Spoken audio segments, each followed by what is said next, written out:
តែតម្លៃនេះគឺមានតម្លៃពី20ខុសពី12វ៉ុល12វ៉ុលតម្លៃគីឡូវាក៏ជាគីឡូតែនេះគឺជាអូមធម្មតាវាដល់1គីឡូអូមទេតែនេះយើងអាចតេស្តពី20បានយើងចង់ដឹងទី1ករណីតង្ហានេះគឺវាកម្រខូចដុំភ្លើងវាខូចគឺវាកាំងឃ្លីខាងក្នុងវាស្អិតអញ្ចឹងយើងអាចដាក់ពី20ទៅ10បានបើសិនជាវាដើរល្អនេះដល់12វ៉ុលតែនេះបាទនេះដល់12វ៉ុលយើងមកតែហើយបុកដកវិញយើងតែភ្លើងច្បាស់ជាងតែភ្លើងច្បាស់ពីច្រើនវាខូចតែឃ្លីបាទនេះស្អិតពីច្រើនស្អិតនេះក្រោ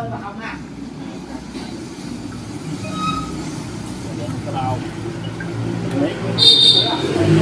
ខាងក្រោមហ្នឹងក្នុងករណីដែលទី1ត្រជាក់ក៏តលើលើវាដើរធម្មតាត្រជាក់ក៏អីធម្មតាតែខាងក្រោមស្ទើរត្រជាក់តែយើងមើលមុនគេអាវ៉ូលេមយើងសិនកន្លែងយើងបិទអស់ធម្មតា